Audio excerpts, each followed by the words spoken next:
Let us start NEET MCQ of chapter number 13. Name of the chapter is photosynthesis in higher plants. Okay, तो चलो first MCQ 2019 में पूछा गया MCQ है. Okay, early experiment में से MCQ पूछे जाते हैं. ओके, ये फर्स्ट MCQ. सबका ध्यान. ओके, जिसको आता है वो सब मुझे चैट कर देना बेटा. हाँ, okay.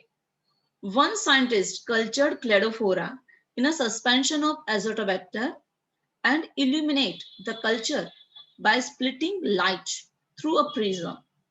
He observed that bacteria accumulated mainly in the region of bacteria कौन से रीजन में एक्यूमुलेट होगा. ओके, तो ये एक्सपेरिमेंट एक साइंटिस्ट ने किया था. साइंटिस्ट का नाम है T.W. एंगलमैन. याद करो, मैंने क्लास के अंदर कराया था. समझ में आया? तो उसने क्या किया था, थोड़ा कॉन्सेप्ट समझा देती हूँ. यस, सबके आंसर आ गए. वेरी गुड मेरे बच्चों, वेरी गुड. ओके, तो आंसर क्या है? Blue and red light. सीधा सीधा एनसीईआरटी में से आया. यस, सीधा एनसीईआरटी में से पूछा गया एमसीक्यू है. मैंने आप लोगों को समझाया था पूरा कि भाई एक स्विमिंग पूल के अंदर उन लोगों ने, T.W. एंगलमैन ने क्या किया था कि एल्गे को ग्रो किया था. एल्गे का नाम क्या था? क्लेडोफोरा. एक स्विमिंग पूल था, यह एल्गे को ग्रो किया था. ओके, और वो एल्गे थी, कौन दिख रहा? क्लेडोफोरा. ओके, यहाँ पे क्लेडोफोरा का ग्रो किया था. ओके, फिर क्या किया उसने यहाँ पे प्रिज्म रखा. क्या रखा? प्रिज्म रखा. और प्रिज्म में से उसने क्या पास किया? उसने ये लाइट पास की प्रिज्म में से. और ये लाइट है वो विबग्योर में डिवाइड हो गई. विबग्योर में, विब GYOR, विबग्योर में डिवाइड हो गई.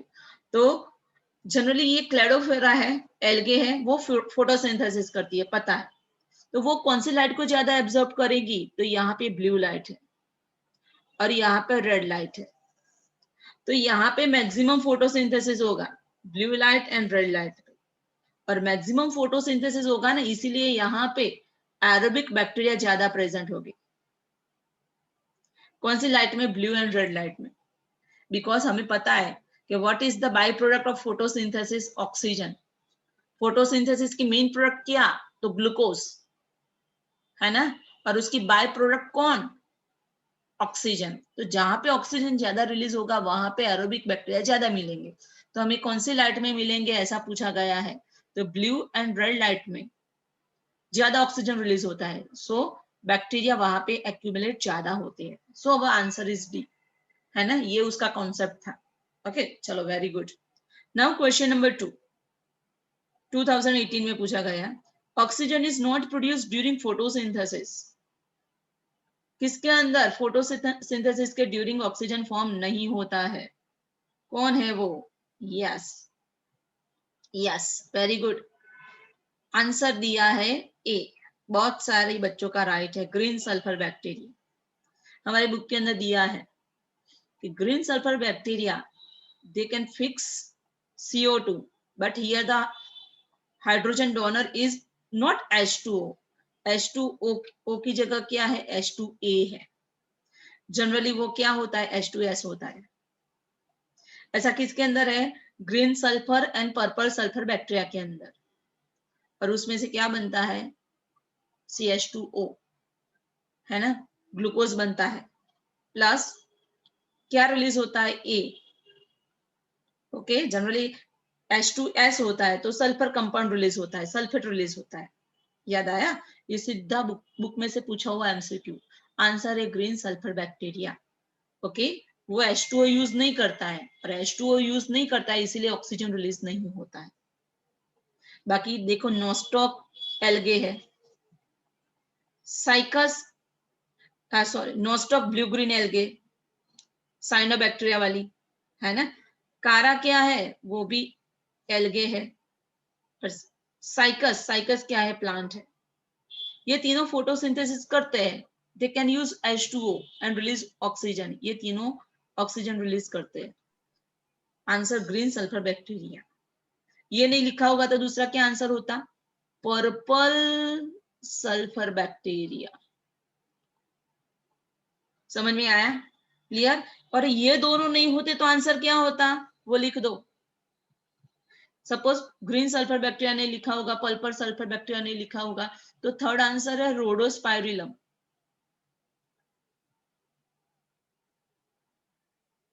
एंड फोर्थ रोडोस्पाइरिलम भी नहीं होता तो आंसर क्या होता? हेलियोबैक्टीरियम। ये एक्स्ट्रा टॉपिक्स है, लिख दो अंदर।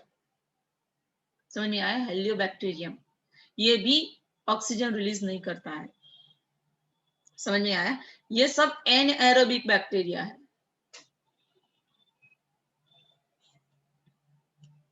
याद रखना है। ओके चलो,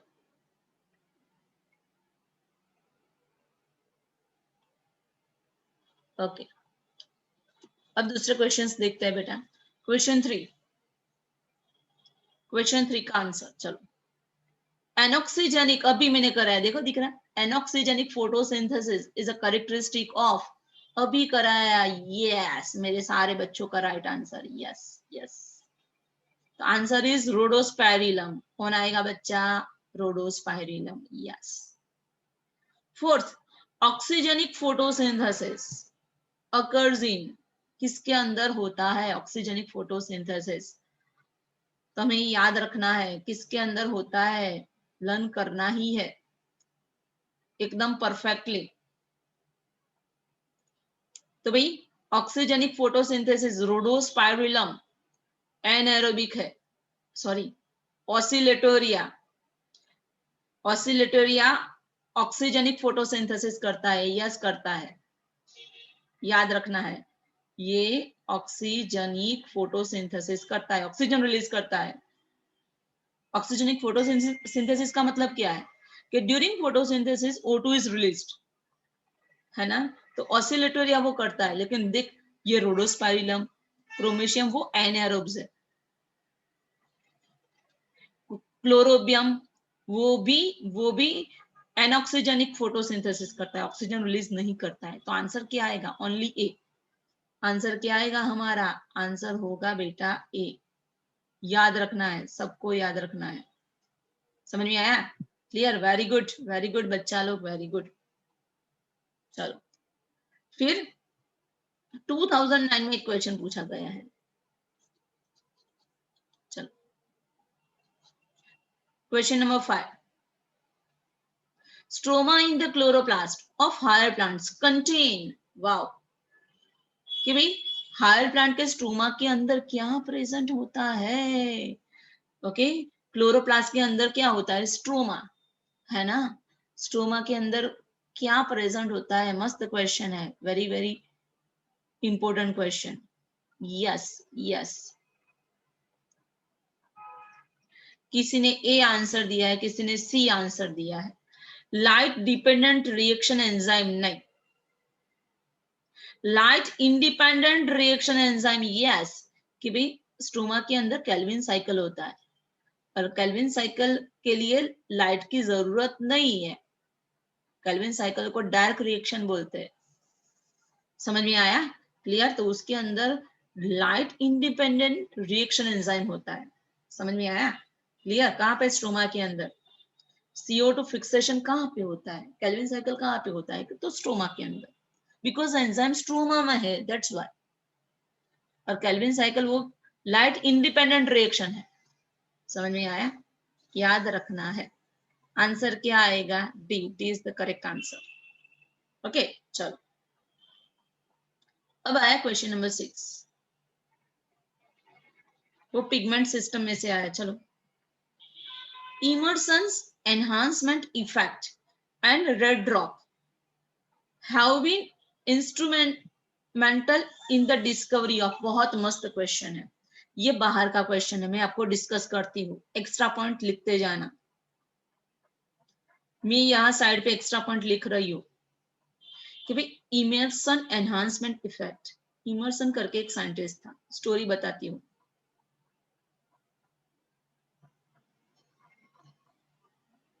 एक्स्ट्रा पॉइंट से लिखते जाना, एनहांसमेंट इफेक्ट।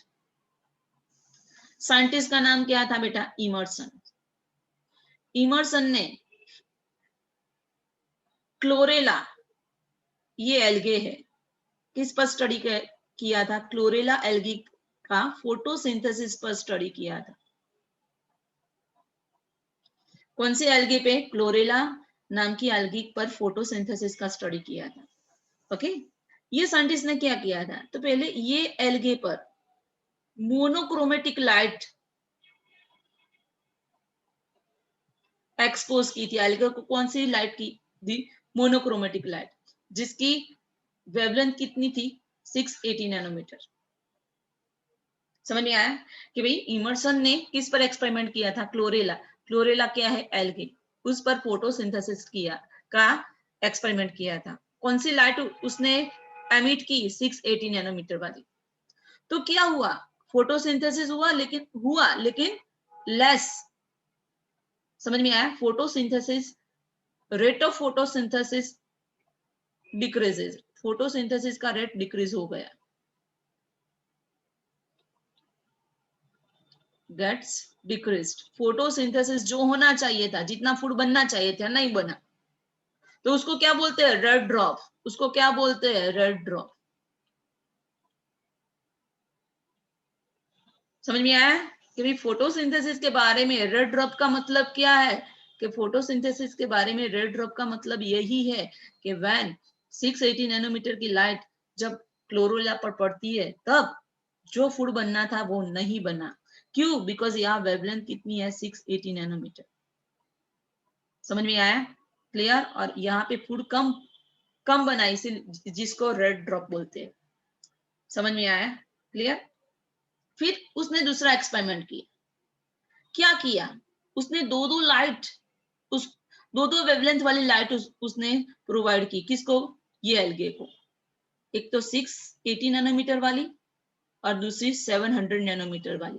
देखना, हमें पता है PS2 680 नैनोमीटर को एब्जॉर्ब करती है और PS1 700 नैनोमीटर को एब्जॉर्ब करती है।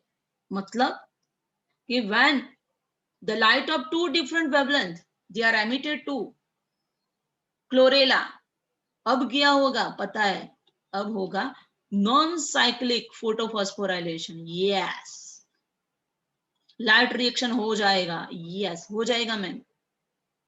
बहुत सारे ADP NADPH बन जाएंगे। और हमें पता है जितना ADP NADPH ज्यादा होगा, उतना उतना ग्लूकोज का सिंथेसिस ज्यादा होगा। यस, केल्विन साइकिल ज्यादा होगा। यस, केल्विन साइकिल के लिए क्या चाहिए? ग्लूकोज बनाने के लिए हमें पता है ATP NADPH चाहिए। और ATP NADPH कब बनता है? नॉन साइक्लिक फोटोफॉस्फोराइलेशन में। तो जब ये दोनों लाइट मिलेगी ना, तब ही नॉन साइक्लिक फोटोफॉस्फोराइलेशन होगा और तब ही रेट ऑफ फोटोसिंथेसिस इंक्रीज हो जाएगा। समझ में आया? तो ये इफेक्ट को क्या बोलते हैं? Emerson enhancement effect. एमर्सन करके साइंटिस्ट था, उसने ये सारा स्टडी किया था कि जब क्लोरेला एल्गे को सिंगल वेवलेंथ वाली लाइट हम देते हैं तब फूड कम बनता है, लेकिन जब उसको दो वेवलेंथ 680 नैनोमीटर 700 नैनोमीटर दोनों प्रोवाइड करते हैं तब फूड ज्यादा बनता है। रीजन क्या है? तब नॉन साइक्लिक फोटोफॉस्फोराइलेशन होता है। और नॉन साइक्लिक फोटोफॉस्फोराइलेशन के अंदर PS1 photosystem 1 and photosystem 2 involve है। तो ये एक्सपेरिमेंट किया था, उस पर से कौन सी डिस्कवरी हुई थी? ये दो फोटो सिस्टम की डिस्कवरी हुई थी। समझ में आया? ये था कॉन्सेप्ट, ये था थोड़ा एक्स्ट्रा पॉइंट्स जो आपको लिख देना है, याद रखना है। ओके, तो चलो देखते हैं किसकी डिस्कवरी हुई इसके बेस पर से। तो आंसर क्या आ गया? ये आ गया हमारा। देखते हैं, है कुछ? यस है, बी है ma'am. Yes, two photosystem operating simultaneously. Okay, कि भाई PS2 नॉन साइक्लिक में PS2 एंड PS1 दोनों साथ में काम करती है और इसीलिए ADP NADPH प्रोडक्शन हायर हो जाता है और इसीलिए रेट ऑफ फोटोसिंथेसिस कैसा हो जाता है, इंक्रीजेस हो जाता है, याद रखना इंक्रीज हो जाता है। समझ में आया, क्लियर, ओके। तो आंसर क्या आया हमारा, डी। समझ में आया, आंसर आया डी। देखो ये तो आएगा नहीं, साइक्लिक इलेक्ट्रॉन ट्रांसपोर्ट तो होगा ही नहीं, बिकॉज साइक्लिक इलेक्ट्रॉन ट्रांसपोर्ट के लिए 700 नैनोमीटर चाहिए। समझ में आया, तो ही साइक्लिक होगा, ये नहीं आएगा, ये नहीं आएगा, ओके। किसके डिस्कवरी हुई, तो भाई 2 फोटो सिस्टम साथ में काम करते हैं, उसकी डिस्कवरी हुई, PS1 PS2 के बारे में, ओके। ये इंपॉर्टेंट क्वेश्चन था। चलो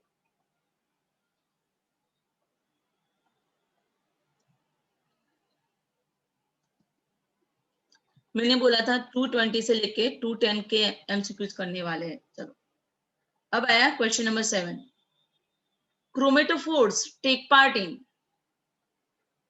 क्रोमेटोफोर्स, ये चैप्टर नंबर 8 11th का चैप्टर नंबर 8 का क्वेश्चन है। उसके अंदर बैक्टीरिया के अंदर क्रोमेटोफोर्स थे, साइनोबैक्टीरिया के अंदर, यस मैंने आपको हिंट भी दे दी। तो क्रोमेटोफोर्स किसके अंदर इंपॉर्टेंट रोल प्ले करते हैं, पता है, साइनोबैक्टीरिया फोटोसिंथेसिस करता है। तो आंसर इज सी, यस। बहुत सारे बच्चों ने आंसर दिया है, वेरी गुड बेटा, वेरी गुड। लगे रहो, ऐसे ही लर्न करते रहो बेटा, ओके। चलो अब आया क्वेश्चन नंबर 8, ये 2003 का है, मैंने बोला 2010 तक करने वाले हैं। दूसरा topic, yes, what is light reaction, 2018 का क्वेश्चन है। चलो, which of the following is not a product of light reaction of photosynthesis, very simple question, सीधा एनसीईआरटी में से। हमें पता है कि लाइट रिएक्शन की 3 प्रोडक्ट है, O2, ATP एंड NADPH।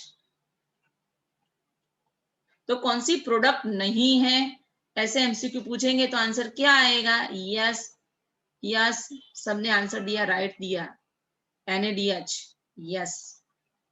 तो भाई NADH लाइट रिएक्शन में नहीं बनता है, बाकी ये तीनों बनते हैं, वेरी गुड।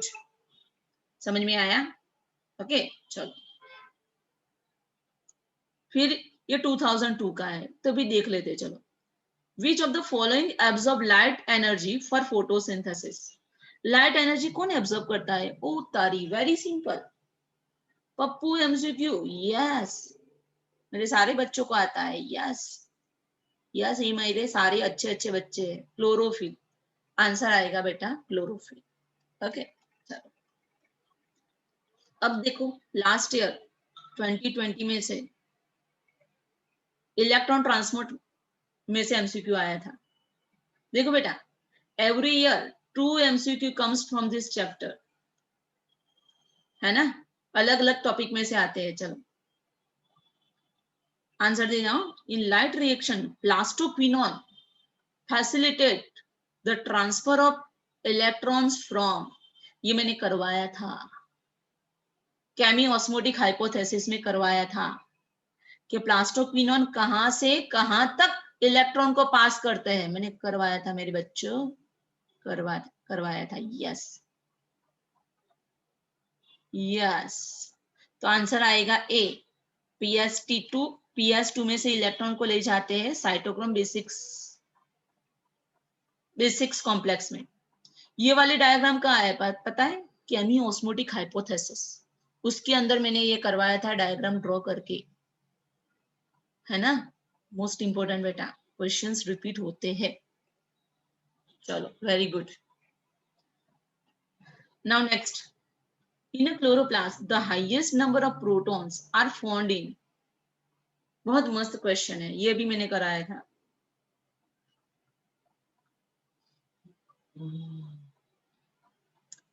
क्लोरोप्लास्ट के अंदर सबसे ज्यादा प्रोटॉन कहां पे अवेलेबल होते हैं, आंसर आएगा ल्यूमेन ऑफ थाइलेकॉइड, यस मैंने समझाया था पूरा थियरी कि ये थाइलेकॉइड की मेम्ब्रेन है। यहाँ पे कौन बैठा है, PS2, यहाँ पे कौन बैठा है, PS1, याद करो, यहाँ पे साइटोक्रोम B6F। अब देखो, जब ये PS2 है ना, लाइट को एब्जॉर्ब करेगा, देख सनलाइट आई, PS2 एब्जॉर्ब करेगा, तब अंदर अंदर कौन सा रिएक्शन होगा? Photolysis of water. When PS2 absorb sunlight, water gets break down, water टूट जाता है किसके अंदर? Proton, electron and oxygen. Oxygen सीधा क्लोरोप्लास्ट मेम्ब्रेन को पास करके बाहर निकल जाता है, थाइलेकॉइड मेम्ब्रेन को पास कर सकता है कौन? ऑक्सीजन, निकल जाता है। ओके, इलेक्ट्रॉन कहाँ चला जाता है? PS2। तो अंदर बचता क्या है? बहुत सारा प्रोटॉन, बहुत सारा प्रोटॉन। तो आंसर क्या आएगा? प्रोटॉन कहाँ पे एक्यूमुलेट हो जाता है? तो ल्यूमेन ऑफ थाइलेकॉइड, है ना? वेरी इंपॉर्टेंट, ना क्वेश्चंस रिपीट होते हैं। Answer is D. चलो, उसके बाद ये वाला 2012 का क्वेश्चन है। एक मिनट में क्वेश्चन रीड करती हूँ, ये रहा। Read the following statement. Okay, और ये स्टेटमेंट हमें रीड करना है। चलो, both phosphorylation and oxidative phosphorylation involve uphill transport of proton across the membrane, across the membrane। uphill transport होता है,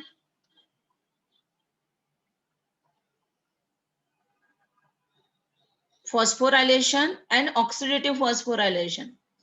ओके, अपहिल नहीं होता है, अपहिल होता है, डाउनहिल होता है, ऐसे ऐसे मूवमेंट होती है ना ETC में इलेक्ट्रॉन की। हाँ मैम, ऑक्सीडेटिव फॉस्फोराइलेशन में तो ऐसी मूवमेंट होती है, खाली अपहिल मूवमेंट नहीं होती है। ओके, चलो।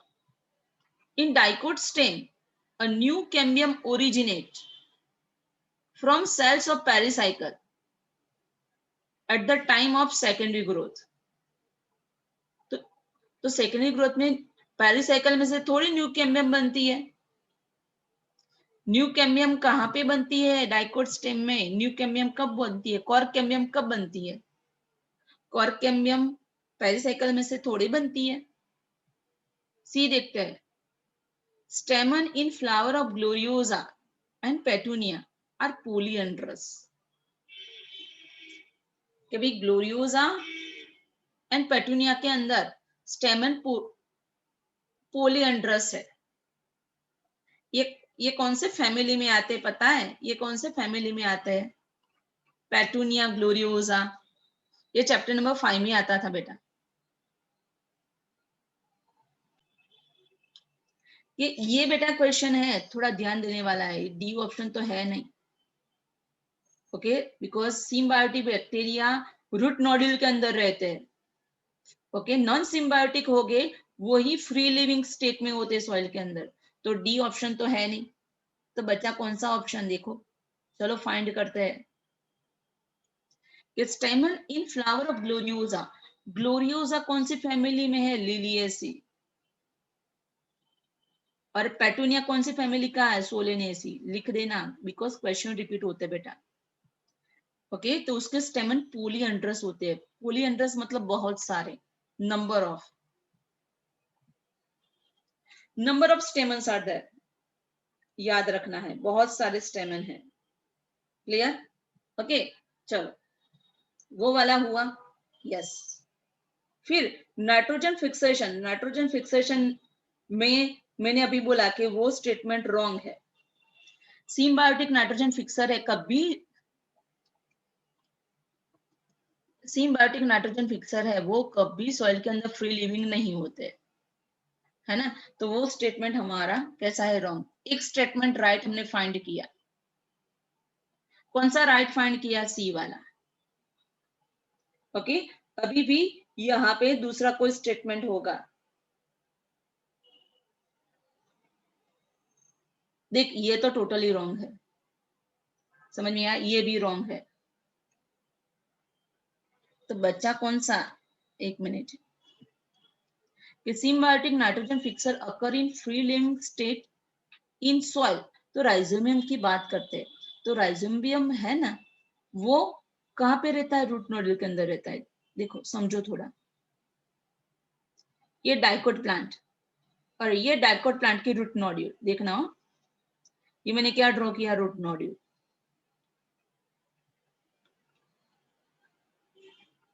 तो राइजोबियम अंदर प्रेजेंट है, तब वो नाइट्रोजन फिक्स करता है when ये रहा rhizobium. Okay, when rhizobium present inside root nodule, they fix nitrogen, they behave like nitrogen fixer. वो भी कैसा सिम्बायोटिक, रूट नोड्यूल के अंदर रह के नाइट्रोजन फिक्सिंग करता है. ओके, और जब वो सॉइल के अंदर प्रेजेंट होता है तब वो नाइट्रोजन फिक्स नहीं कर पाता है. सॉइल के अंदर जिंदा रहता है, हाँ रहता है, but can not carry out nitrogen fixation in soil. समझ में आया कि फ्री लिविंग स्टेट के अंदर सॉइल के अंदर राइजोबियम होता है, लेकिन तब वो नाइट्रोजन फिक्स करता नहीं है. They can not fix nitrogen.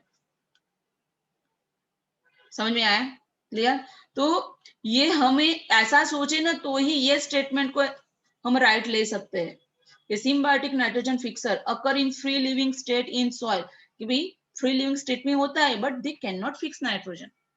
जो रूट नोड्यूल के अंदर होगा तभी वो नाइट्रोजन फिक्सर कहलाएगा, तभी वो नाइट्रोजन फिक्स कर पाएगा.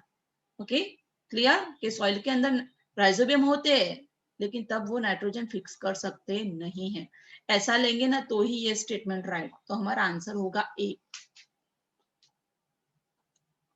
ऐसे क्वेश्चन में बहुत ध्यान रखना पड़ता है. ये देखो पहले